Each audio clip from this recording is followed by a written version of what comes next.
迎收看关键时刻，我是钟浩和。今天全世界的目光都放在一个论坛上面，就是达沃斯论坛。大家讲说，你川普又要在这个论坛上面喷了什么？但其实这个达沃斯论坛，它根本就是一个超级大的招商大会。你看到了科技巨头通通都去了，商业的巨擘，甚至各国的政要高层，通通都到了这里，而且。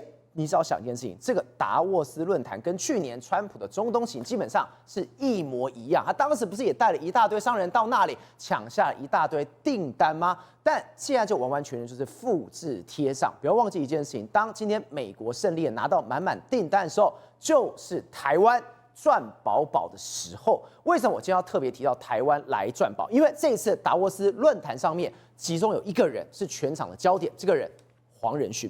现在大家在拼 AI 的时候，事实第一名就是辉达，它一样要靠是台积电跟台湾。所以当今天这个达沃斯论坛开了，最大的 boss 根本不是川普，而是台湾，因为今天要建构美国的商业帝国，甚至当第一名，它永远都离不开台湾。好，我们先来介绍今天的来宾，第一位战略专家林廷辉，大家好；时事评论员张宇轩，早；资深媒体人姚慧珍，大家好；台湾市议员黄敬平，大家平安；资深媒体人吕国珍，大家好。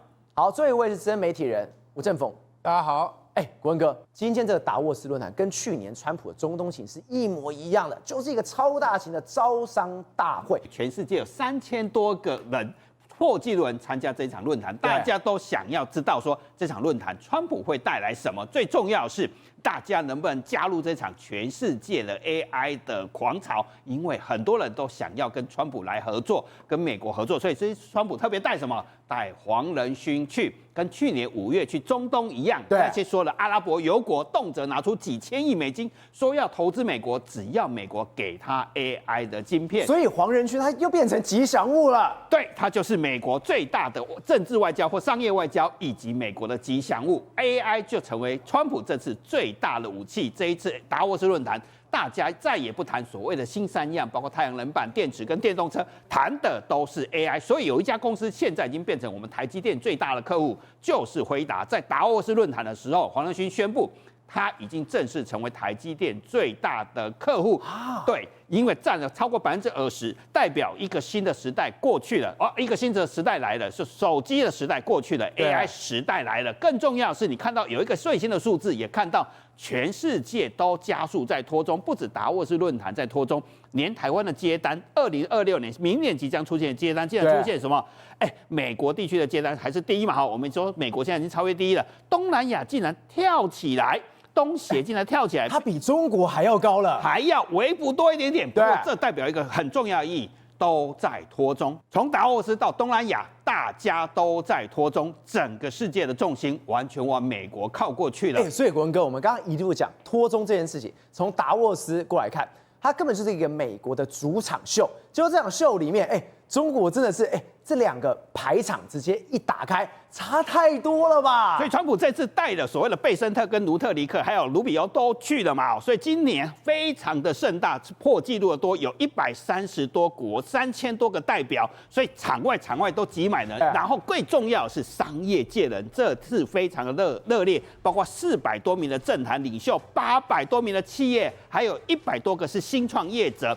大家都在等黄仁勋、等摩通大哥的戴蒙，还有等 OpenAI， 还有微软的纳德拉。而且这次的主题跟以前不一样，过去几年的达沃斯论坛喜欢谈减碳啊、卖中国的太阳能板啊、电池啊、电动车，这些都过去了一场。所谓的地缘政治的谈判桌即将要在这上面登场，大家都想跟川普谈生意。那我告诉你，过去几年达沃斯其实一度是中国的主场，包括习近平曾经去演讲过，然后演讲的主题或谈的主题都是中国市场的成长机会跟机遇，中国市场未来会有多大，如何跟中国合作。所以包括马云啊、京东啊、李开复这些人都曾经在达沃斯是主要论坛的演讲者，过去确实是如此。然后谈的就减碳啊，空谈一些所谓的理想，但是这一次完全不一样。你知道何立峰代表中国去的时候，对，大家都准备像过街老鼠来打他。为什么打他？现在他赶快解释哦。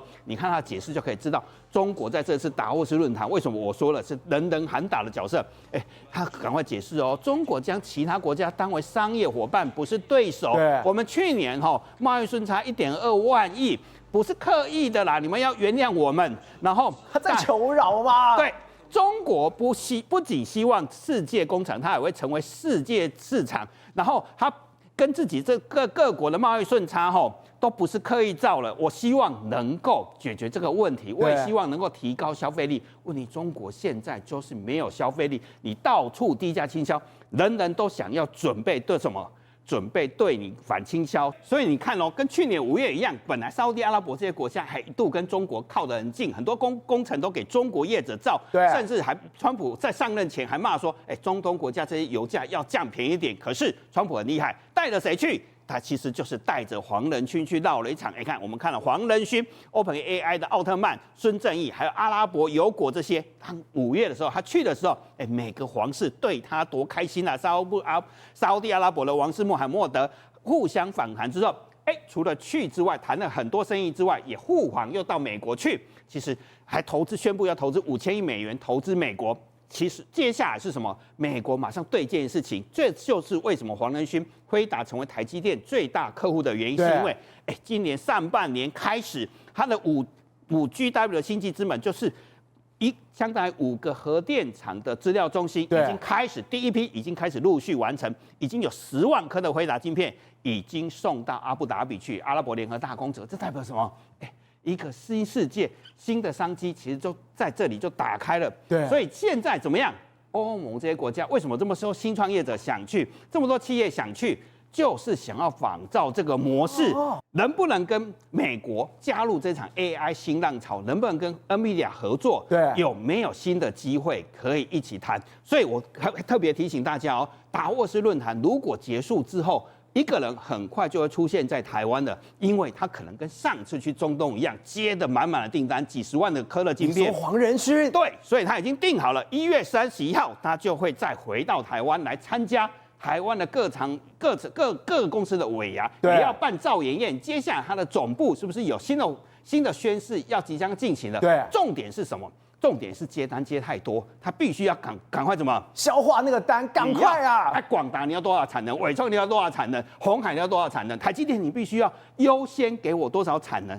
就是因为这场达沃斯论坛，所以为什么说达沃斯论坛是一个新时代的改变？所以今天台湾根本就是一个赚饱了。重点是，不管是哪一个时代的世界第一，都跟台湾有关。我们讲苹果现在市值全世界第2公司，它是在2007年智慧型手机，那时候是全世界最夯的商品，对，一直称霸到去年这几年 AI 崛起，所以苹果一直是什么？台积电最大的客户，占它20%以上。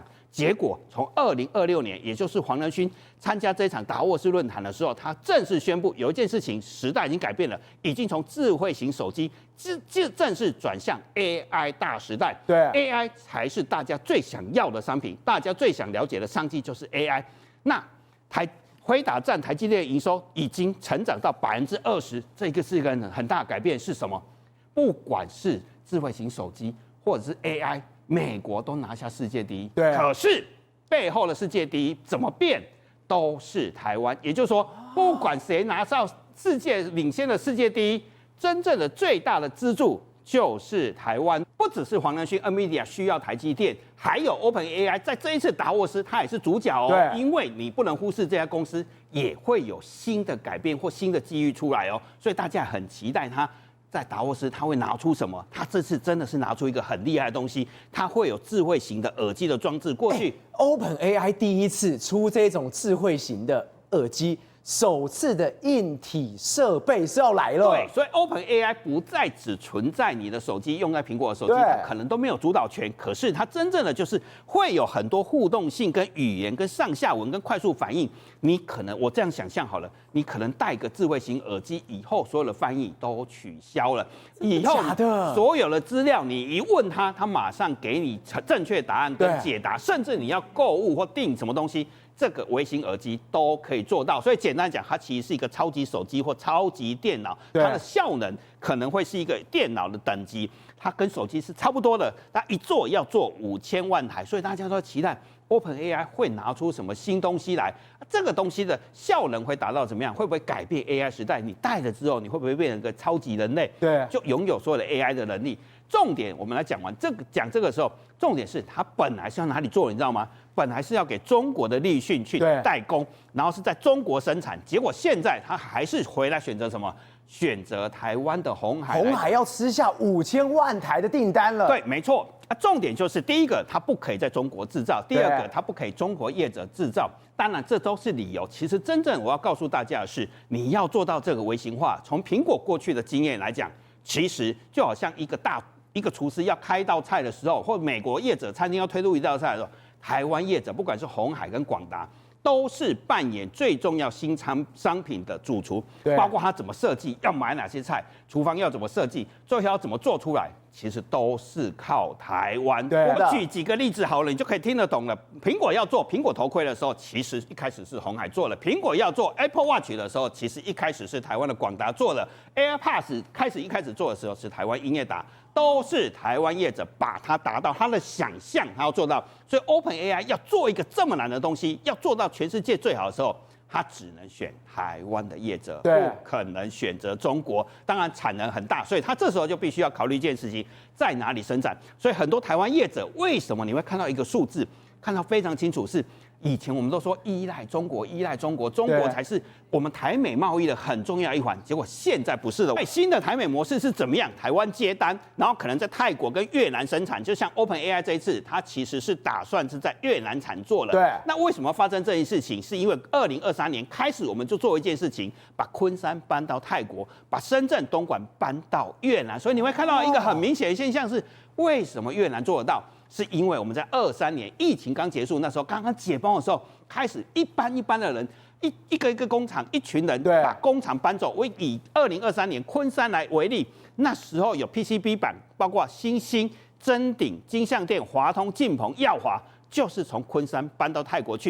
所以泰国就变成很重要 PC 板的一个主要的基地。所以我们其实不需要再依赖中国，当然中国现在还是有一定的比重啊。可是。已经转移过来了，现在第2名变成越南啊，越南跟泰国好，甚至你很难想象一件事情是，东南亚已经台上的地盘在东南亚有多大吗？你知道泰国现在最大的上市公司是谁？你可能没有想过，你们一个国家最大的上市公司，要么就石油公司嘛，它应该是国有企业吧？对，国有企业，要么电信公司嘛，电信公司够大嘛，金控公司够大嘛，石油公司。我告诉你，泰国现在最大的上市公司是泰达电，就是台湾的台达电啊。泰达电，它的市值现在是689亿美金，2兆多台币。第2名是泰国最大的电信公司，才327亿。第3名是泰国石油公司，308亿。第4名是机场公司，台湾在泰国。是变成是最大的上市公司，所以我们从2023年慢慢搬过来，结果2025、2026整个大爆发起来了。这彻底的改变一个叫做什么模式？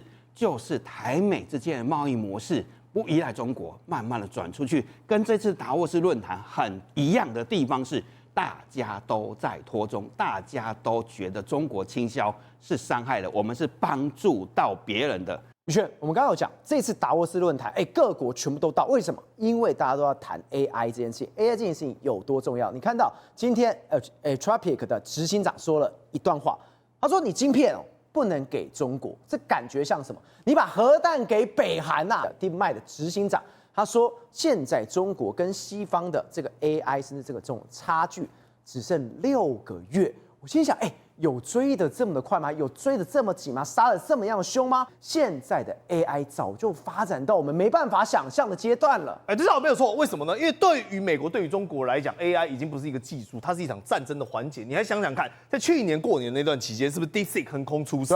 那时候吓得整个华尔街为之震荡。为什么？因为那时候产生黄金交叉，很多人在讲说，DeepSeek 没有输 ChatGPT 啊，就好不容易花了这么长一段时间，拉大到有6个月。虽然你觉得6个月可能很少，所以对于 Entropy 这个也是做云服务的人来讲，他一定会吓坏了嘛。他怕什么？你 H200给他，会不会 DeepSeek 到时候呢又开始新的版本？他又火起来了。你对照这个我们讲DeepMind，他讲出几个关键点。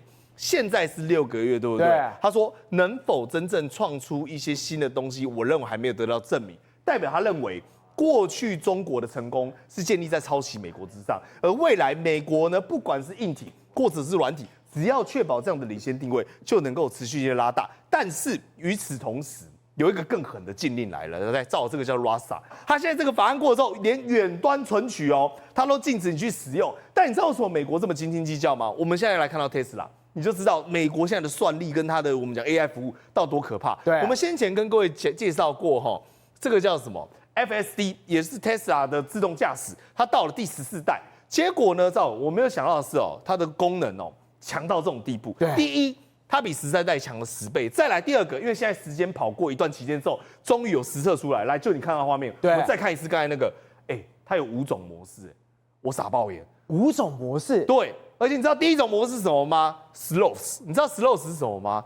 就像你有没有看《动物方程式》里面的树懒，很慢的那个。对，它最慢的是树懒。你说它连超车上面都有5种模式？对，而且重点是它可以超车我想各位，你不要觉得说自动驾驶超车没什么了不起，不对很难但问题是我对这个树懒，我想要写信到 Tesla 抗议，你知道为什么吗？因为在东方城里面，树懒明明开车开得很快嘛，你可能会把它用作最慢的那个。再来，它开始 chill 是什么？就是你慢慢的嘛，很心情很愉快、很放松的。然后 standard 就是一般，然后第4种叫 Harry， 但第5种这个也是有学问的，不会是 Elon Musk 的东西，叫 Mad Max。你知道 Mad Max 什么？疯狂麦斯，你说那开很大声的那个，对，它第5种模式，这个超车模式，我就坐在上面，我会吓死吧？对，叫疯狂麦斯，这个很好笑，因为他真的实测给你看过，他说真的开疯狂麦斯，对不对？他就是一刻都停不下来，他是想尽办法要一直超，而且你知道这个导航多有性格吗？一般来讲，我们 Google 最痛恨的就是它很笨。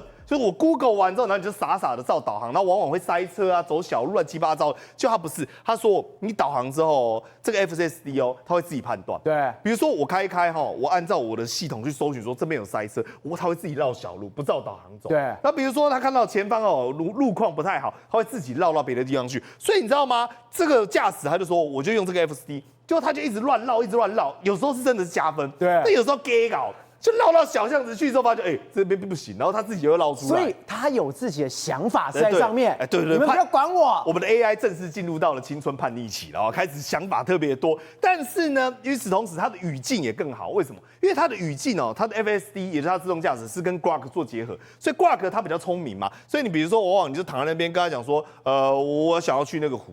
然后呢，问题是一般来讲你如果跟 Google 这样讲，它会辨识不清。对，就他会跟你讲说，找到湖之后，他说，我想要去湖的东北角。结果他就说不对，因为东北角呢是开车不能到的，开车可以到的地方只有西边，所以老板我载你去西边，然后他就真的载他去西边。他有思考的能力，对他不是，这很可怕。我们以为这个电动车已经非常强，就 Grok 这是 AI 导入之后。现在跟我们想的完全不一样了。对，那你像我是开车族嘛，我一天开车至少2到3个小时以上。那我们往往如果要去到一个地点我们搜寻的不是那个目的地，你知道我们搜寻的是什么吗？车位、停车场。因为你没有车位，你开到门口没有用，台北市没有地方可以停车嘛。对。就你知道这Grok超聪明的，你跟他讲目的地，对不对？他不会直接搜寻目的地，他会从车位搜到车位，他这里，而且他还可以去侦测说那个车位有没有空位。对。因为现在很多人都联网线上了嘛，所以你看他会找到空位之后呢，然后自动帮你去停车，而且停车之后呢，全程你要启动这个我们讲 Tesla 以前是干嘛？你要把刹车踩好，然后这边弄老半天，它才会 AI 启动。现在是按一个按键，所以你仔细看它现在人性化到什么地步？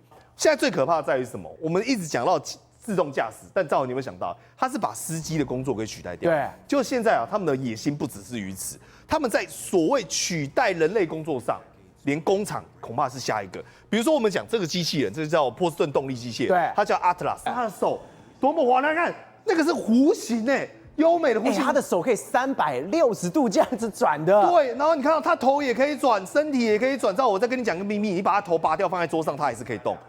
假的，就是他的头是独立思考的。那你看他拿那个轻轻的放下，我轻轻的来关门，还跟你挥挥手。来，你看我们看到一个画面。首先这就是我们刚才讲到的。重量伸展的部分，刚才是不是跟你讲说60公斤？各位，我跟他道个歉，它最高可以拉到90公斤，对，所以车门它可以搬。在车门搬之后呢，因为它会有一些误装，或者是有一些错误的地方，而且你可以看到它的动作上面非常非常细致哦，它可以搬这么重的物品。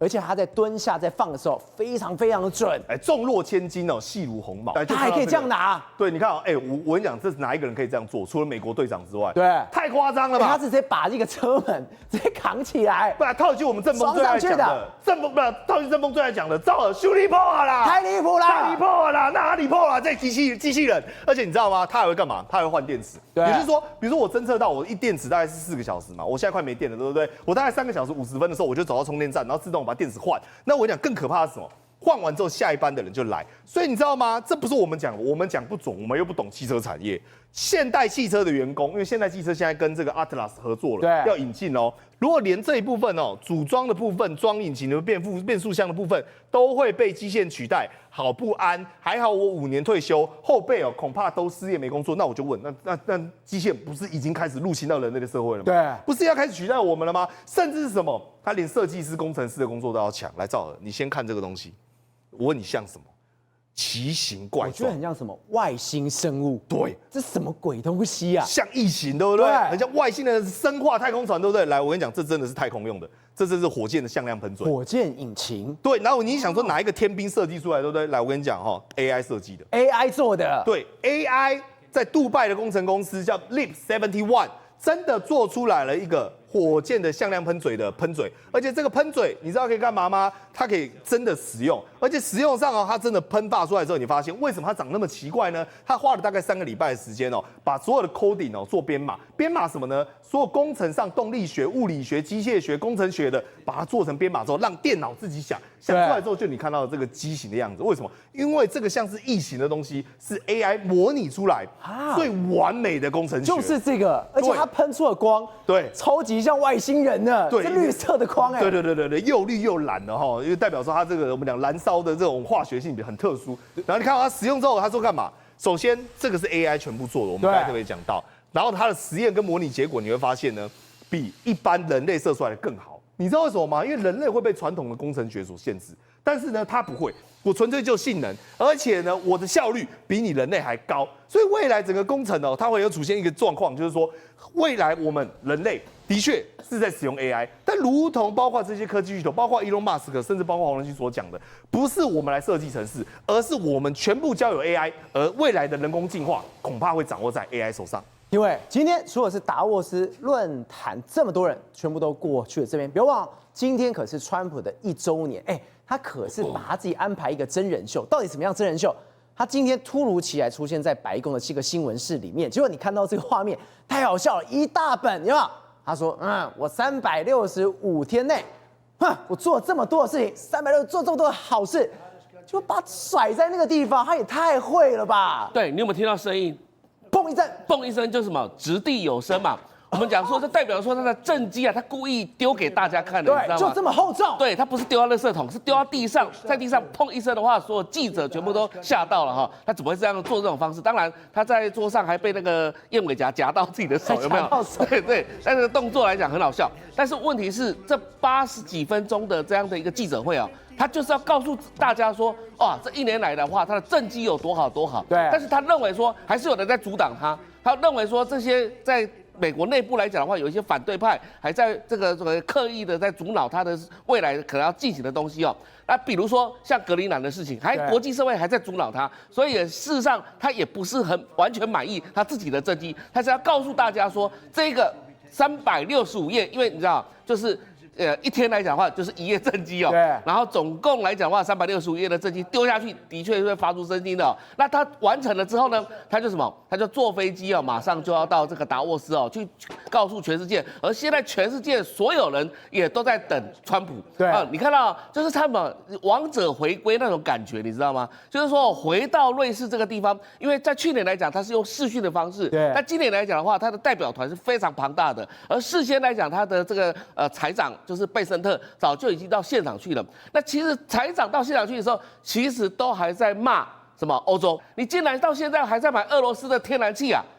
那你就要资助俄罗斯来打你们欧洲啊！那个画面超好笑，旁边所有人就讲，不知道怎么办。是啊，因为欧洲的政要骂的对啊，怎么办？去年是什么？去年是范斯哦，到德国去骂，但是对今年是贝森特在瑞士去骂，对也就是说代表说美国是看不起你欧洲这些国家了。那当然，欧洲国家当然让人家看不起啊。为什么？今天在达沃斯又出现一个天才，这个天才叫谁？叫做马克宏。说今天有造型、戴墨镜的马克宏，哎，对，有人传说这根本不是，因为在室内戴墨镜，大家在问说为什么？他结果马克宏也没有说，眼睛非常非常痛吗？他说眼睛有受伤，然后有什么医生啊推荐他要戴眼镜，但是问题是为什么眼镜会平白无故受伤呢？要么是被打，要么是被感染嘛。对，那到被打的机会说不定就比较大。你没看到上一次他在飞机上不是被他太太打吗？对啊，打了 OK 之后戴上眼镜，对不对？啊，为什么呢？通常我觉得头脑不清楚才会被打。啊，为什么头脑不清楚？你看他今天在那个达沃斯讲什么话？他说希望中国更多的到欧洲来投资啊，真的假的？不是只有把产品卖到欧洲来啊。啊，但是呢，对比2022年的时候，他跟德国讲什么？因为那时候2022年，你知道习近平再次取得政权啊，他马上来讲的话，当时11月的时候，10月是这个习近平再次当选总书记嘛？对，那。肖兹呢，他就作为欧洲已开发国家第一个跑到中国去访问的。这时候马克宏那时候跳出来就骂肖兹说：“哎，你不要让中国来投资你的德国的关键基础设施啊，不然的话你等于是开大门了，让中国进到你这个欧洲大门来啊。”那这时候他当时在骂肖兹，那用同样的话。今天他竟然讲这种话，叫中国来投资欧洲。几年后他完全变，他现在跟什么吴三桂一样，是啊，引清兵入关了。问题是你以前讲过的话，你今天自己忘记，然后你今天是以前的话来打你自己今天的嘴巴，那不是很奇怪吗？那你看看哦，德国来讲的话，曾经有过中资来进行投资，结果这些厂商今天变成什么样子？空无一人啊！就是这一张照片。是啊，你看很多科技业、很多这个制造业来讲的话。结果呢，全部都倒闭，都空的，破产。为什么呢？跟中国扯上关系，在德国境内就变成这个样子。所以我们要说今天来讲的话，两个人，一个叫做川普，一个叫马克宏，相形对比之下，现在大家等着川普要讲什么话，而川普来讲的话，强势回归，等着大家都跟着美国要走。但是对马克宏来讲的话，他讲的东西，大家可能会嗤之以鼻。宏观取材，厘清真相，犀利精准，深入剖析，时刻掌握关键新闻时事，不漏接。老时段，新气象，我是钟浩和，关键时刻2.0，全新出击。